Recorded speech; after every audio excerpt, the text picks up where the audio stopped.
Office for the Western District of Washington for their excellent work. I also want to thank Secretary Yellen and her team at the Treasury Department, including IRS Criminal Investigation, as well as CFTC Chairman Benham and his team for their extraordinary partnership in this matter.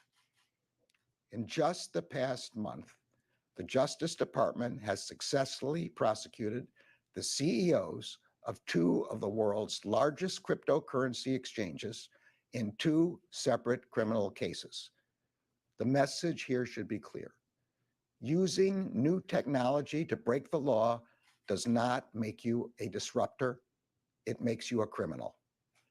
This Justice Department has no tolerance for crimes that threaten our economic institutions and undermine public trust in the fairness of those institutions. And we will hold accountable the individuals who commit and profit from them. I'm now pleased to turn the podium over to Secretary Yellen.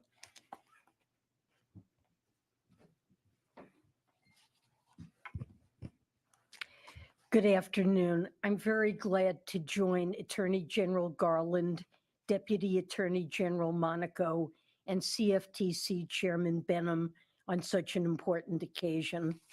We're here today to announce the Treasury Department's historic action, the largest enforcement action in Treasury's history against Binance, the world's largest virtual currency exchange, for its consistent and egregious violations of U.S. anti-money laundering and sanctions law. Protecting the U.S. financial system, and through that, the global financial system, is core to the Treasury Department's mission. And ever since Binance launched its convertible virtual currency platform, it has knowingly evaded the U.S. laws designed to protect these systems. Over more than 3 years, FinCEN, OFAC, and IRS criminal investigation thoroughly investigated key aspects of Binance's activities. Our work revealed that Binance claimed to have exited the U.S. market years ago, but actually did not, retaining U.S. users and other significant ties with the United States. It also had critical gaps in its anti-money laundering program and practices, from a lack of risk-based procedures for various offerings to instructing staff to withhold information from law enforcement. It deliberately undermined its own sanctions monitoring controls, and it failed to report suspicious transactions. This meant Binance was allowing illicit actors to transact freely, supporting activities from child sexual abuse to illegal narcotics to terrorism across more than 100,000 transactions. That includes transactions associated with terrorist groups like Hamas's Al-Qassam brigades, Palestinian Islamic Jihad, Al-Qaeda, and ISIS. Binance processed these transactions, but it never filed a single suspicious activity report, and it also allowed over 1.5 million virtual currency trades that violated U.S. sanctions. So we have taken the largest enforcement action in Treasury's history. FinCEN's settlement agreement assesses a penalty of $3.4 billion. OFAC's settlement agreement assesses a penalty of nearly $1 billion. Binance is also required to report the suspicious transactions it has failed to report to date, and to establish an effective anti-money laundering program to support the global AML-CFT regime.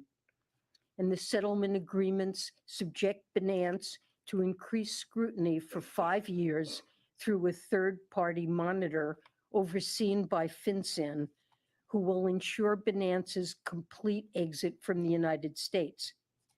The monitor will be able to access Binance's systems, transactions, and accounts, and will review and report on all actions included in the settlement agreements. Failure to live up to these obligations could expose Binance to substantial additional penalties.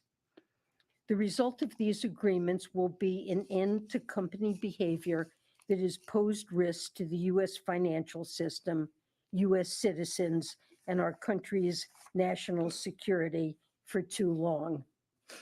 And let me be clear, we're also sending a message to the virtual currency industry more broadly, today and for the future.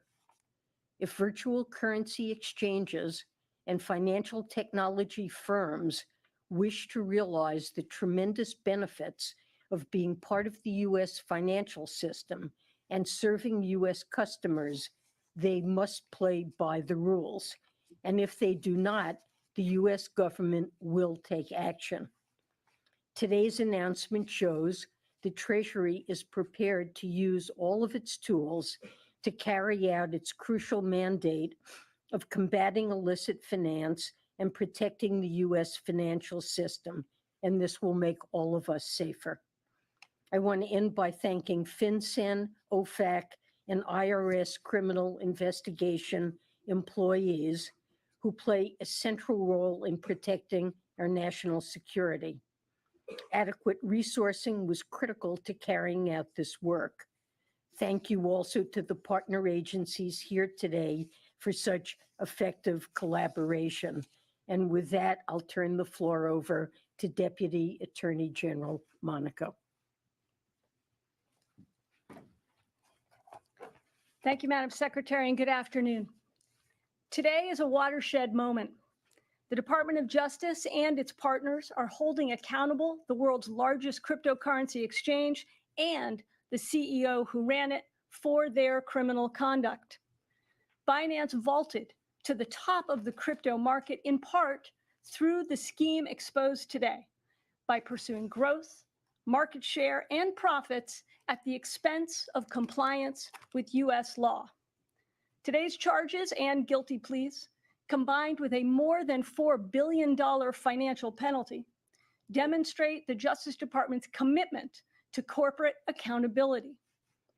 And they send an unmistakable message to crypto and DeFi companies: if you serve U.S. customers, you must obey U.S. law.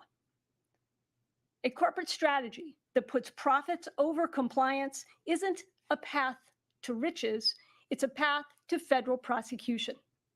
As detailed in the statement of facts, Changpeng Zhao was warned by his own compliance team that Binance lacked basic safeguards to prevent users from evading U.S. sanctions. He was warned of the high risk associated with some customers on their exchange. He was even warned that the CFO of another company had been arrested for sanctions violations and that the same thing could happen at Binance. But rather than implement the basic anti-money laundering safeguards that his team recommended, safeguards required by U.S. law, Binance and its founder operated as though the rules didn't apply, as though they were beyond our reach. Crypto assets may be advertised as borderless in nature, but the Department of Justice will enforce U.S. law across and throughout crypto markets, even in their darkest corners. Some say the key to success in the tech sector is to move fast and break things. Today's actions show that if what you break is the law, there will be consequences. Over 5 years, while building its business with U.S. customers, Binance enabled nearly $1 billion in illegal payments involving sanctioned countries and individuals. These actions put our collective security at risk. Today, companies are increasingly operating on the front lines of the geopolitical and national security challenges that mark today's global environment. That's why the Justice Department is focused on the intersection of corporate crime and national security. Today, corporate crime undermines not only our markets and investors, but also our national security. The laws we are enforcing today were designed to protect the security of our financial markets and to protect our financial institutions from exploitation by terrorists and money launderers. Today's actions show that those rules apply equally to traditional financial institutions and those powered by decentralized and cutting-edge technologies. Today's resolutions are the result of and a credit to the combined energy and expertise of prosecutors and law enforcement agents from across the government. And in particular, I'd like to thank Nicole Argentieri, the Acting Assistant Attorney General for the Criminal Division, who's here today, Matt Olson, the Assistant Attorney General for National Security, who's also here on stage, and Tessa Gorman, U.S. Attorney for the Western District of Washington. They each lead teams who have worked tirelessly on this case. The partnership between the Criminal Division's money laundering and asset recovery experts and the National Security Division's export control and counterintelligence experts is a response to the growing convergence of white-collar and national security investigations. So we're combining our deep expertise from across the department to combat these new and evolving threats. Together with our partners, the Justice Department will hold accountable those who occupy the C-suite and the boardroom if they exploit technologies in violation of our laws. With that, I'll turn it over to Chairman Benham. Good afternoon. Thank you, Attorney General Garland, Treasury Secretary Yellen, Deputy Attorney General Monaco, and all of our law enforcement counterparts. Today, the CFTC stands with the Department of Justice and the Treasury Department in protecting U.S. investors and financial markets from those who sought to create an empire through a calculated strategy of regulatory avoidance and arbitrage, outright defiance of the law, and breaching the fundamental principles of market behavior. Today, the CFTC agreed to resolve charges against Binance, its founder and CEO, Changpeng Zhao, and its former Chief Compliance Officer, Samuel Lim. Binance is the world's largest digital asset exchange and offers trading in spot digital assets and digital asset derivatives, including CFTC jurisdictional products such as Bitcoin futures, options, and swaps. The proposed orders impose a civil monetary penalty and disgorgement totaling $2.7 billion against Binance, $150 million civil monetary penalty against Zhao, and a $1.5 million penalty against Lim. Binance's activities undermine the foundation of safe and sound financial markets by intentionally avoiding basic, fundamental obligations that apply to exchanges, all the while collecting approximately $1.35 billion in trading fees from U.S. customers. Beyond the risks imposed on the U.S. financial system, Binance's activities impacted populations beyond investors in ways that cannot be measured in dollars and cents. As evidenced by the internal chats of Binance's CCO and others, Binance recognized that its platform was used to facilitate criminal activity, including terrorist financing, but chose to turn a blind eye, all in the name of profits. More disturbing, Binance and its leaders sought to dupe and indoctrinate their employees and customers, building a cult-like following premised on circumventing their own compliance controls to maximize corporate profits above all else. As charged in the CFTC complaint filed in March of this year and set forth in the consent order, Binance made deliberate, strategic, and calculated decisions to evade federal law over a period of nearly 4 years. Binance, under Zhao's direction and control, knowingly solicited and accepted orders from US-based customers to trade digital asset commodity derivatives products and operated an exchange for the trading of futures, options, swaps, and leveraged retail commodity transactions. Throughout this time period, Binance never registered with the CFTC as is required under US law. The resolution of the action against Binance and Zhao within just 8 months of its filing solidifies the CFTC's reputation as the proven leader in the civil enforcement space when it comes to digital assets. We are stalwart in ensuring CFTC registrants comply with our statute and regulations, which serve to protect broader financial health, and that directly impacts millions of American investors. Binance failed to diligently supervise its derivatives markets activities and miscarried requirements to implement adequate anti-money laundering, know your customer, and customer identification programs required for certain CFTC registrants. These provisions serve to protect all Americans from those who seek to use the financial markets to facilitate criminal activities, including domestic and international terrorism. As there remain certain classes of registrants who have lesser requirements, I believe our action here underscores what we could accomplish in CFTC markets with broader authority. American investors, small and large, have demonstrated eagerness to incorporate digital asset products into their portfolios. It is our duty to ensure that when they do so, the full protections afforded by our regulatory oversight are in place, and that illegal and illicit conduct is swiftly addressed. When, as here, an entity goes even further, deliberately avoiding to employ meaningful access controls, intentionally avoiding knowing customers' identities, and actively concealing the presence of US customers on its platforms, there is no question that the CFTC will strike hard and aggressively. I want to commend the incredible work of Candy Hahn, Joseph Plott, Catherine Paulson, Joseph Patrick, Matthew Edelstein, Elizabeth Pendleton, Scott Williamson, and Robert Howell. I'd also like to acknowledge our Director of Enforcement, Ian McGinley, and Principal Deputy Director and Chief Counsel, Gretchen Lowe. Thank you.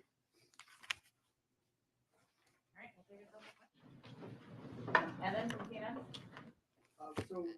One on topic and one off topic question, if you will indulge. That depends on the question. So on the on topic, based on the allegations of this and some of the other cases that you brought, I'm wondering whether the concern in the industry about the ability of some of these startup companies, some of the smaller companies, to abide by this very costly regulatory and legal regimen that the United States requires, whether it will mean that you can't really do virtual currency and have this industry thrive and some of the cutting edge things that Lisa and Monica just mentioned with that very heavy burden of regulatory compliance. I'm wondering whether you have a message for the industry when it comes to that. And then if I can ask my off-topic question, we're expecting at any moment the Israeli government and some of the other parties to announce an agreement for the release of hostages being held by Hamas.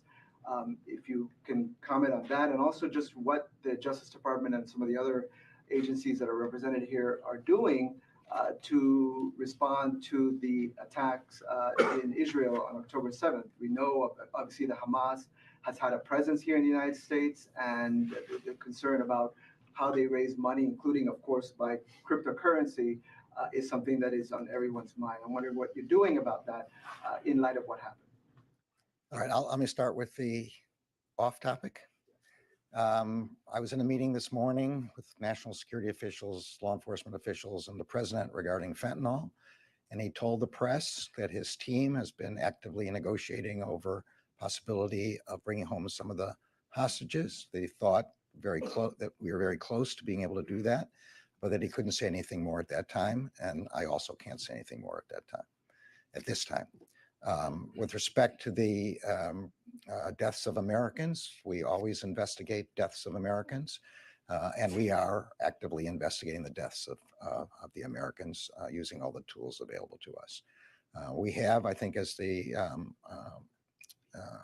FBI director said at a recent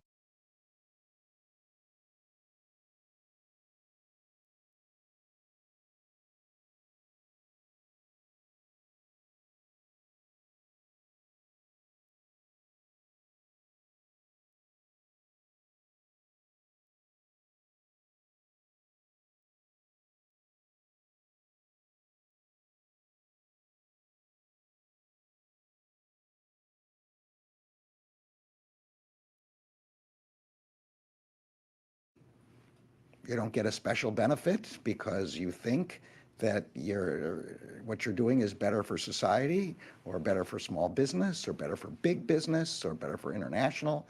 The United States has laws, and everybody, including cryptocurrency platforms, have to follow the law. Chris Bloomberg. There's been a lot of concern about how unregulated the cryptocurrency markets are. You were able to get these guilty pleas. It took a long time.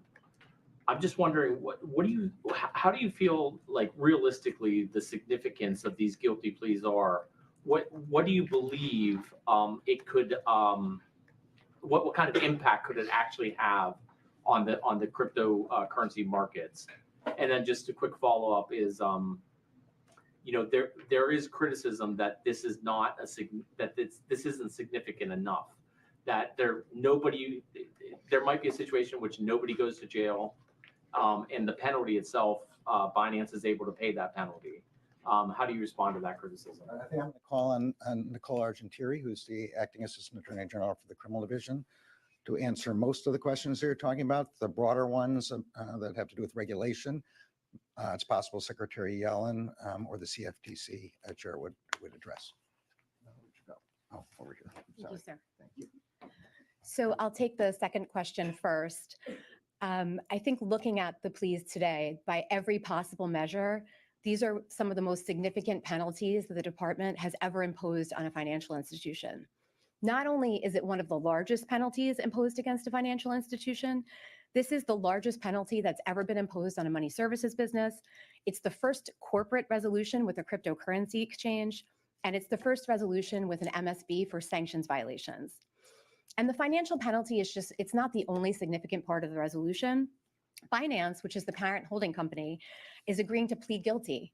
And as part of that, we're going to impose a monitor for 3 years. The company has to enhance its compliance program and to continue to cooperate with the department. So we think it's quite a significant resolution. In addition, the agreement with the company requires Zhao to step down from his role as CEO and prohibits him from any present or future involvement in operating or managing Binance. So we think this is a very significant resolution. In what tools do we have and what should people take away from today? I think that today's actions show that if you serve US customers, you must comply with US law. US financial institutions are the gatekeepers for the safety and security of our financial system. And because Binance served a substantial amount of US customers, it was a US financial institution that was required to comply with anti-money laundering laws. And what those laws say is that Binance had to have an effective anti-money laundering compliance program, including procedures to know its customers and to monitor for suspicious activity.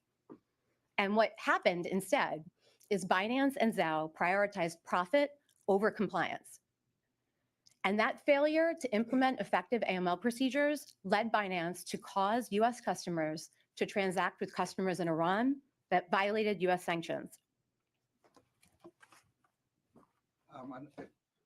Treasury or CFTC want to? The podium is yours. Well, just very briefly, I agree with the comments that were just made. We actually have rather strong legal authorities to police this type of activity.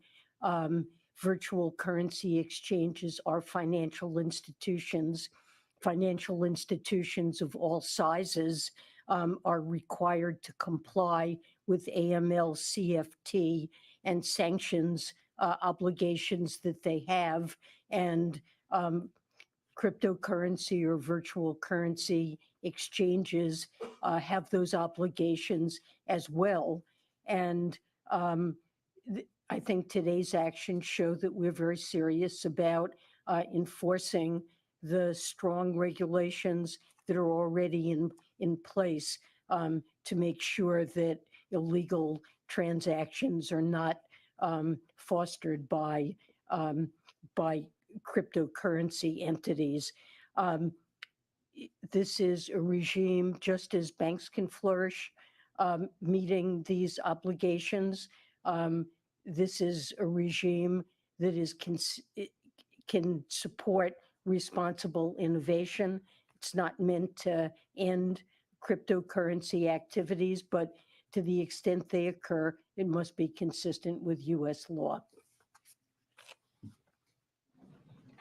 I'll just say from a market's perspective and distinguishing Secretary Yellen's comments about AML and KYC, I've seen and we've seen gaps in the current regulatory structure around digital assets. I've advocated for filling in some of these gaps, specifically around commodity tokens And I do think if we're able to do that, obviously with Congress's help, we can prevent these actions from happening and not have to be here after the fact. Some of the traditional tools of registration, surveillance, examinations, they've worked well for decades in the US financial system for both market regulators. And we think those types of tools around digital assets, if improved and expanded, would certainly help in preventing some of these bad actions from happening again in the future. All right, thank you. Stefania from Financial Times. Hello. I had a question both for the DOJ and Treasury. So when it comes to the types of priorities, enforcement priorities in crypto that the DOJ has had, there was a big focus obviously on digital platforms that commit crimes or that at least let them happen. We've obviously seen the DOJ bring big cases now against Binance, FTX. Treasury separately has also increasingly taken actions against crypto players when it comes to money laundering or sanctions violations. So in light of these actions, having taken these actions in the market so far, what are your priorities now, both for the DOJ and Treasury going forward when it comes to crypto oversight? Are you thinking of deploying different types of strategies, especially since we're seeing a growing aspect and angle when it comes to national security concerns beyond, say, a financial stability concern when it comes to these crypto platforms? Great question. I'm going to let the deputy begin the answer for the Justice Department and kick it over to Matt if you need on national security. Thanks very much for the question, Stefania. I mean, first thing I'd say is these are incredibly complicated and resource intensive and time consuming cases. And so we need the resources, and we're willing to and have, as we've shown today and in prior cases, deploy those resources. So we're always looking to add our resources and agent investigators, prosecutors. Second thing I'd say is you have seen both with our actions today and in prior cases that we will be relentless in using every tool that we currently have to deploy against those who seek to use technologies in a way that abuse those platforms, that cause the or don't prevent the use of those platforms for illicit activities. But we always want to make sure that we're working with Congress and others to make sure those tools that we have today stay up to date, right? We know that the bad guys and the threat actors will try to exploit every crack and crevice they can to exploit technologies, to exploit gaps in the law. You've heard the CFTC chairman talk about some of the tools he needs. So we want to make sure the existing laws stay up to date. And then I think we very much want to work with those in Congress and others who want to ensure that we can deploy every tool possible to make sure that the technologies that can help our prosperity and help our financial system also aren't ripe for abuse by illicit actors. That's why you've seen us do things like create the National Cryptocurrency Enforcement Team. That's why, and Matt Olson can speak to this, that's why they created the National Security Cyber Unit. Because what we're seeing is more and more convergence of the exploitation, both of the financial system and corporate crime in the national security space. I think I'll ask Matt to come up, and I'm sure Treasury Secretary Yellen might want to speak to this as well. Thank you, Lisa.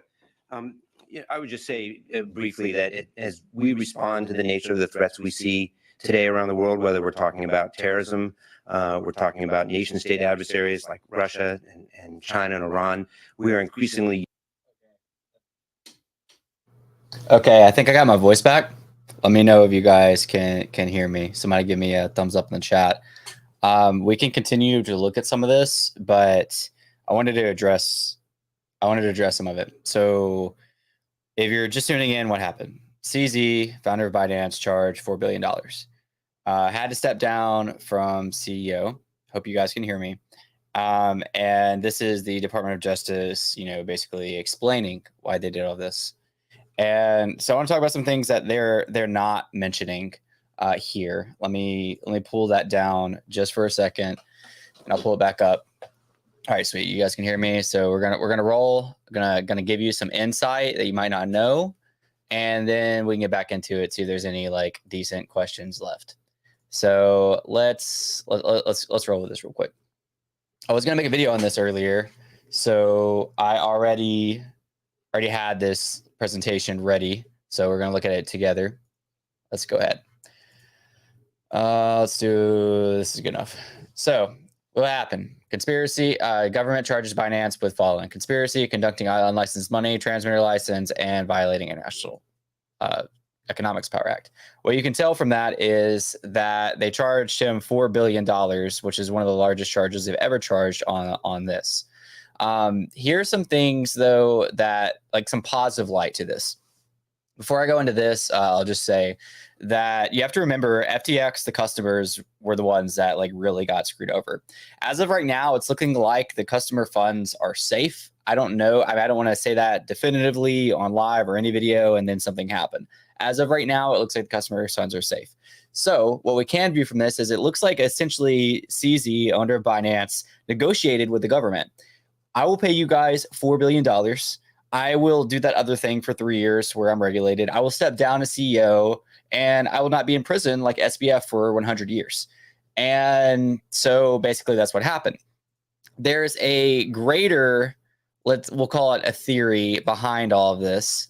Let me say, I'll pull this up before I move on to some of the other crazy things.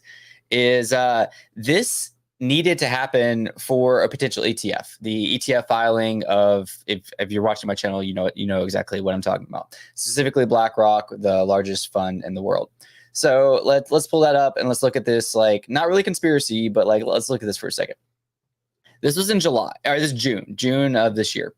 Lots of chatter on this BlackRock Bitcoin ETF, and rightfully so. BlackRock, more or less, is the U.S. government, blah, blah. They've also received approval on 575 out of 576 of ETF applications. But listen to this. Listen to this. This is crazy. One thing I'll say, there's no chance, zero, that this ETF is approved with Binance in its current position of the market dominance. If this ETF is approved, Binance is either gone entirely or their role in price discovery is massively diminished. If Binance holds on to its current level of influence, no chance this ETF is approved. I don't know about you, but it looks like this domino had to fall in order for the ETF approval, and the right people made it fall. And so let's go back into these like kind of bullish sentiments. One of the first ones I saw was Flory. This was honestly not as well like received as I thought it would be, but CZ paid off the government. He stepped down as CEO. The reality is just cooperated with the government and can pump to Valhalla. ETF approval is imminent, and this is bullish. To back that up, I responded to Coffeezilla because Coffeezilla was basically just like, look, I told you guys this is a scam. I like coffee, but his primary audience is anti-crypto. So, of course, he's going to celebrate these losses with his audience because he's anti-crypto. I don't think it's the glass half empty kind of thing. I'm kind of viewing it as half full. He still owns Binance. Like, just because he stepped down as CEO doesn't mean he doesn't own Binance anymore.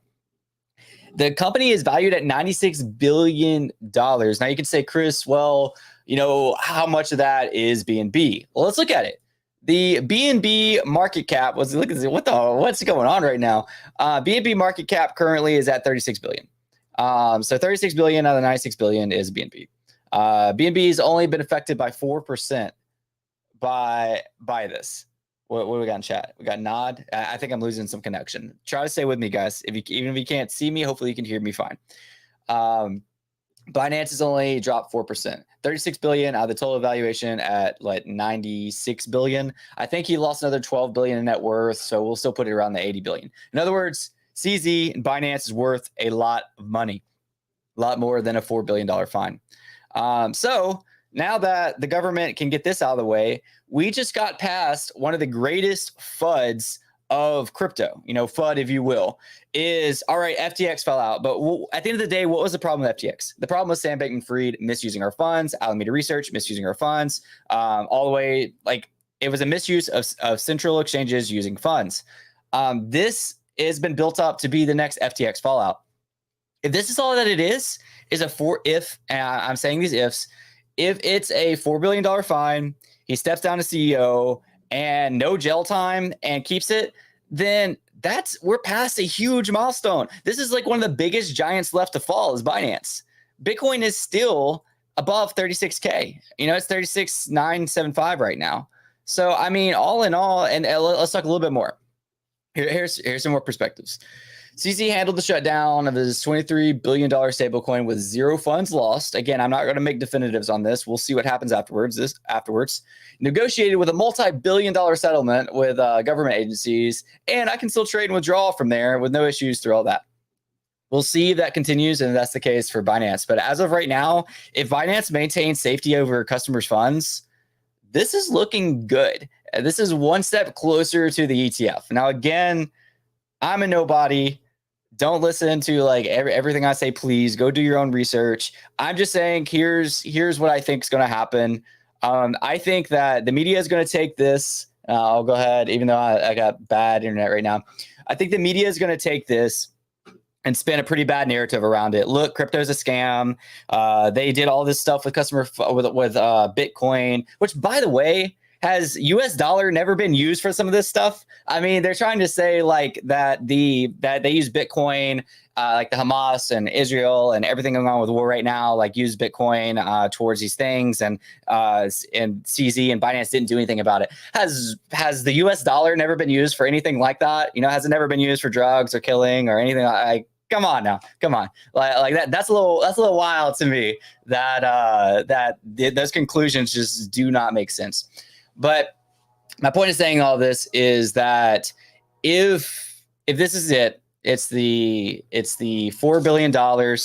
If they're able to settle that and move on, and the next step could be the ETF, I think media is going to try to paint this like they painted FTX, which at the end of the day, FTX was not a crypto problem. It was a central problem. It was an SBF problem, a Caroline problem, an Alameda Research problem. It was not a crypto problem.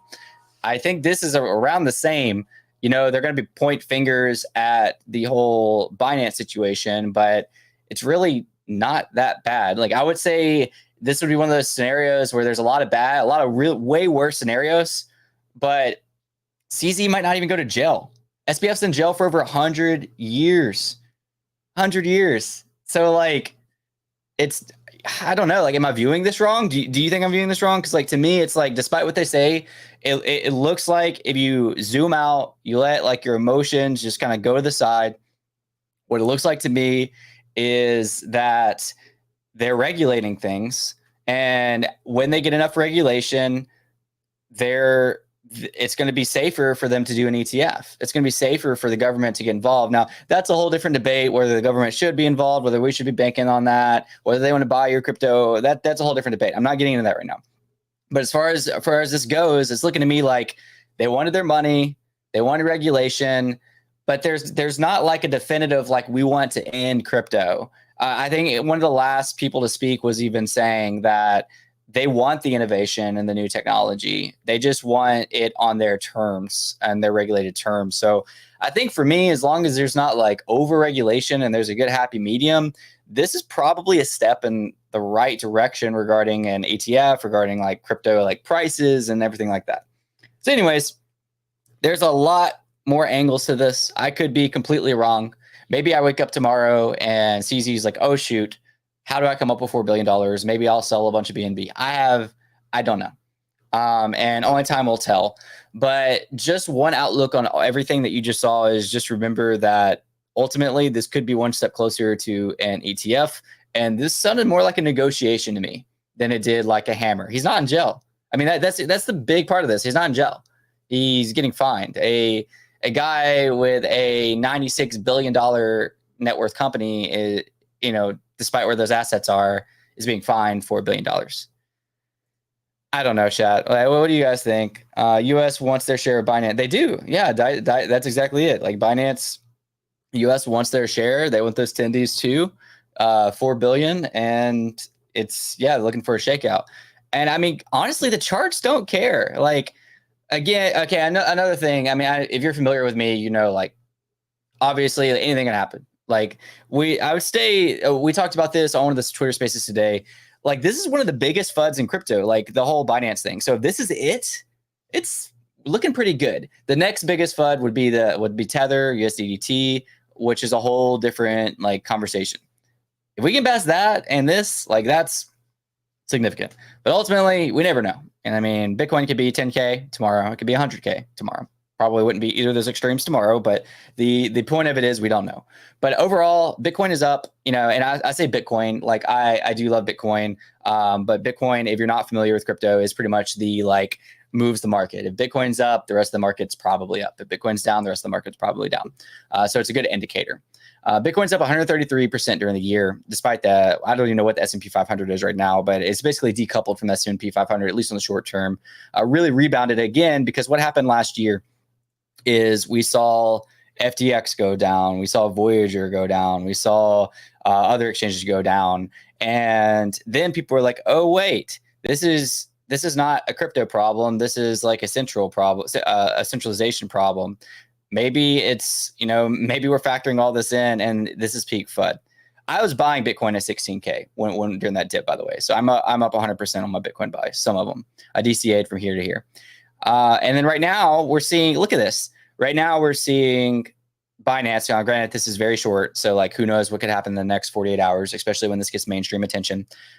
It's already getting mainstream attention, but you'll see more and more because you're early to seeing this. You're very early to seeing this. But despite that, we're still over 36K. I mean, we were at 16K last year. We're over 36K. The rest of the market is honestly looking pretty good despite the last few days. So I don't know. Overall, I'm still feeling pretty good. Obviously, we have to factor in macro. I'm sitting here talking to you about this and realized that I wasn't sharing my screen. Here, let me share my screen with you real quick. Yeah, this is what I was looking at.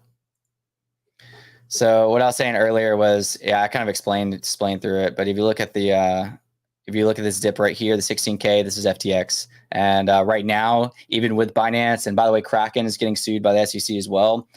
Crypto markets don't care, man. We're all the Bitcoin halving is next year. If you don't know what that is, I would definitely look into it. It's going to be around March. Historically, I'll actually I'll show you a chart real quick. This guy, Dogfather, did a really good write-up on this. I'd recommend reading it. I wonder if it's definitely probably one of his highlights. But historically, the Bitcoin halving, of course, he didn't highlight it, is leads. Here it is. So the leading up to the Bitcoin halving, this is what you saw happen to the Bitcoin charts. For the first cycle, it went up 6,734%. For the second cycle, it went up 301%. For the third cycle, it'd be 541%. This is post halving. So it's right now people are front running the Bitcoin halving. After the halving, this is the little data that we have. I'm always skeptical on data when it comes to crypto because we only have a decade to work with. But right now, the data is showing that after the halving, things get better, essentially. So right now, we have people front running it. And then afterwards, we have the expectations of a run. And we have a lot of people waiting for these approvals, waiting for these ETF approvals, waiting for the government to say it's not a complete scam. You can use, we'll factor in crypto to a lot of other things that we do. We just want you to work within these restrictions. Once that becomes more clear, I think you'll have a lot more institutional money, a lot more retail money coming in. Of course, not financial advice. I'm just speculating right now on the market. Again, we don't know. I don't know. We don't have a crystal ball, but and in macro, obviously, I mean, we're in the midst of so much problems in the macro that it's hard to tell whether a black swan event's going to come or not. But anyways, with all that being said, I'm still feeling good. And despite the whole thing that we just watched, that might tear other people down, and they might be stressed and lose sleep tonight. This is my second cycle now, and I can say that I'm not worried a bit. I was honestly hoping for a stronger hit on the market because I would use that as a DCA opportunity personally. Again, please do not take any of this as go buy this. No, that's not what I'm saying at all. I'm just trying to get the perspective of what I'm seeing, and what I'm seeing is they just want to regulate it, and they want their money on Binance, and they want to show their dominance in working within their framework, which is fine. It's whatever, we'll figure that out later. But as of right now, I'll go back to, if you're just joining, I'll go back to this post. It's easy to handle to shut down with 23 billion stablecoin with zero funds lost, negotiated a multi-billion-dollar settlement, and with government agencies, and you can still trade on Binance. So do what you want with that information. I'm very interested. Again, you watch that live, you are early as can be to what's going on right now. So I'm very interested to see what's going to happen the next few days. I mean, I think news stations are going to pick up on this. Yahoo News, the biggest outlets. I just imagine it's going to be negative. I just imagine it's going to be something to do with crypto being a scam. Imagine that they're going to say similar things that we just saw the Department of Justice say, like, oh, Bitcoin was used for these horrible things. But I don't know. We'll see. We'll see what they say. But you know the facts. And the fact of the matter is that CZ got fined for $4 billion for what they claimed of, I lost the original tweet, what we looked at earlier. Yeah, for conspiracy, conducting unlicensed money transmitting license, and violating internal emergency economics power. And they wanted a slice, and we saw this. Now, this I wouldn't say this is fact. I'd say this falls into conspiracy, but this is important to know if you missed this part of the stream earlier. Is this post was in June 16th of this year, is that there's zero chance for the ETF to be approved with Binance having its current position. And well, Binance no longer has its current position now. I think Pio, he's pretty well respected content creator, he owns his own project. He had a pretty good post too. And this is actually pretty hilarious. Oh man, if you recognize some of those, and that's wild. But this was somebody calling this like a couple months ago, exactly how this is. Mike Alfred. So this was in September. He said that a proposed settlement would involve a permanent ban on conducting operations in the U.S., a multi-billion-dollar fine, and CZ's resignation for return of non-prosecution. So this call was in September. And the beginning said that CZ refused to sign a global settlement in the spring for the Doge, CFTC, and SEC because it would have made it harder to conduct criminal activities. His executive team did not want to face jail time, so they fled en masse. Now it looks like the settlement is back on the table. So this Mike Alfred called this in September, and this is exactly what we see playing out. But anyways, that's really all I have for you guys. The beginning of the stream is muted on accident, so that was my bad. If you can, obviously give this a like. Really appreciate it. Give it a share, and I make content every week, YouTube and Twitter, all things crypto and NFTs. Really appreciate you guys for watching that with me. I'd love to know some of your opinions down below if you're watching this afterwards. All you guys, girls, everybody that tuned in live, I really appreciate you guys. You definitely make things worth it, me not watching this alone. I hope you guys have a fantastic day, and I'll see you next time.